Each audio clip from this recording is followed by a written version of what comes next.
Assalamu alaikum. Very important video for Bangladesh. So make sure গুরুত্ব দিয়ে দেখবেন এবং পারলে শেয়ার করে দিবেন। আমার পিছনে যে ফটোটা দেখতে পাচ্ছেন রাইফেল হাতে, উনি ভদ্রলোক হচ্ছে আশিক চৌধুরী, বাংলাদেশ বিনিয়োগ উন্নয়ন বোর্ডের বা বিডার চেয়ারম্যান। টার্কিশ কর্তৃপক্ষ তুরস্কতে অর্থাৎ MKE দিয়ে তৈরি ক্যান 12 স্নাইপার রাইফেল হাতে আশিক চৌধুরী, বাংলাদেশ বিডার চেয়ারম্যান। সেই আশিক চৌধুরী যিনি একটি প্রেজেন্টেশন দিয়ে অনেকের ঘুম হারাম করে নিয়েছেন, জেলাসে অনেকেই মরে যাওয়ার মতো অবস্থা। এতটাই এবং কেন উনি গেছেন সেটা হচ্ছে তুরস্ক বাংলাদেশকে অর্থাৎ বলা হচ্ছে যে অস্ত্রের ভান্ডার নিয়ে আসছে তুরস্ক, অর্থাৎ বাংলাদেশ মুসলিম ভ্রাতৃত্ববোধের এই আহ্বানে সাড়া দিয়ে তুরস্ক বাংলাদেশকে প্রোটেকশনের জন্য, বলতে পারেন ভারতীয় আগ্রাসন থেকে প্রোটেকশনের জন্য স্বয়ংসম্পূর্ণ করতে যাচ্ছে তুরস্ক প্রেসিডেন্ট এরদোগান। এই জন্য বিডা চেয়ারম্যান তুরস্কে আছেন এবং এই কারখানাটি উনি পরিদর্শনে আছেন এবং এই সে অস্ত্র যা AK-47 রাইফেলসের সমমান বাংলাদেশে আসবে। এটা নিয়েই তুলপার মূলত। নাও অস্ত্র তো অনেক দেশে কিনে, বাংলাদেশে কিনে, পৃথিবীর বিভিন্ন দেশ অস্ত্র বিক্রি করে, বাট এটা শুধু অস্ত্র বিক্রি নয়, এটা হচ্ছে এটার মাধ্যমে TOT অর্থাৎ ট্রান্সফার অফ টেকনোলজি চুক্তি স্বাক্ষর করবে বাংলাদেশ, যে চুক্তির বিনিময়ে বাংলাদেশ নিজ দেশের টার্কিশ প্রযুক্তির অস্ত্র তৈরি করবে। নজিরবিহীন প্রস্তাব তুরস্ক থেকে বাংলাদেশের জন্য।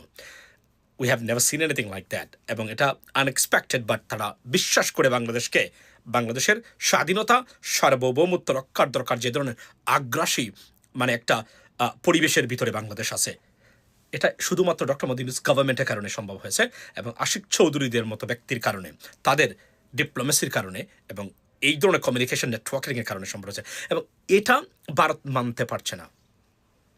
আমি বললাম না, এটা ঐতিহাসিক একটা ফটো, এটা সাধারণ ফটো না। আমি আমার ফেসবুকে এটা শেয়ার দিয়েছিলাম, আপনারা শেয়ার করেছেন অবশ্য। এটা বাংলাদেশের ভারতের জন্য কলিজা কাঁপানো অস্ত্র। চীনের জেট অ্যান্ড সি আপনার ফাইটার জেট আর্মস যেগুলো চীনের সমস্ত আসতেছে বাংলাদেশে, বাট এটা হচ্ছে সবচেয়ে ইম্পর্ট্যান্ট। আমরা অস্ত্র কিনবো না, আমরা বানাবো বাংলাদেশে।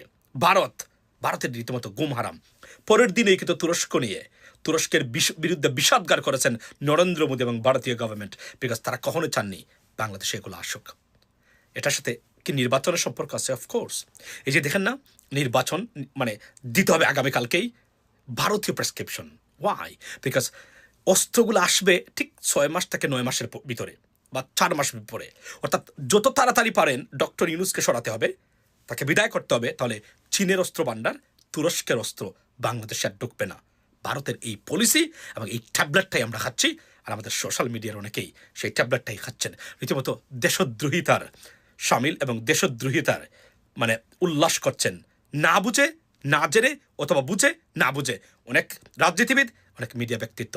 নির্বাচন আমরা চাই, অফকোর্স নির্বাচন হতে হবে, ন্যূনতম রিফর্মস করেই নির্বাচন হওয়া উচিত বলে মনে করি বাংলাদেশে। না হলে যে লাউ সেই কদুই হবে।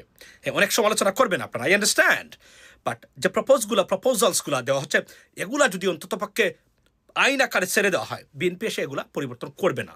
বিএনপি এতটা ফেসিস্ট হবে না কখনোই। সো এজন্যই ভারত চায় না কখনোই এগুলো। এবং এই ভারতের প্রেসক্রিপশনের নির্বাচন, আওয়ামী লীগের প্রেসক্রিপশন নির্বাচন, আশ্চর্যজনক হলেও সত্য, বিএনপির একই প্রস্তাব নির্বাচন। ইয়েস, দেখেন নির্বাচন চাওয়া অপরাধ নয়, বাট আমরা বলছিলাম যে ন্যূনতম এইগুলা দরকার এবং এই কাজগুলো যেন না হয় বাংলাদেশ যেন ভারতের চিরদিনের যেন করদ্রাজ্য থাকে, কোনোভাবেই স্বয়ংসম্পূর্ণ না হয়, প্রোটেকশনে যেভাবে ইচ্ছা সেভাবে তারা ঘুরাতে পারে করদ্রাজ্যের মতো। সেই পরিকল্পনার অংশই কিন্তু নির্বাচন দাও।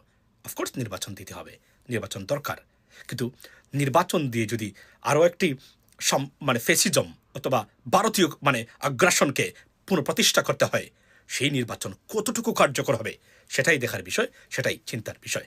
এবং এই ফটোটা আবারও দেখবেন, পারলে ভিডিওটা শেয়ার করবেন। This is what exactly happening. মনে রাখবেন, অস্ত্র বিক্রি নয়, টেকনোলজি ট্রান্সফার TOT বাংলাদেশে দিতে চায়। নজিরবিহীন ঘটনা। এখানেই ভারতের মাথা ব্যথা, এখানেই ডক্টর ইউনূসকে সরিয়ে দিতে পারলে তারা এখন সর্বোচ্চ রাষ্ট্রীয় ক্ষমতা প্লাস আমাদের দেশের দালালকে দিয়ে সরকারকে ব্যতিব্যস্ত করা, বিপজ্জনক অবস্থায় দেশে একটা কেওস সৃষ্টি করা অপচেষ্টায় লিপ্ত সেই ভারতীয় দেশীয় দালালরা। ভালো থাকবেন। আসসালামু আলাইকুম।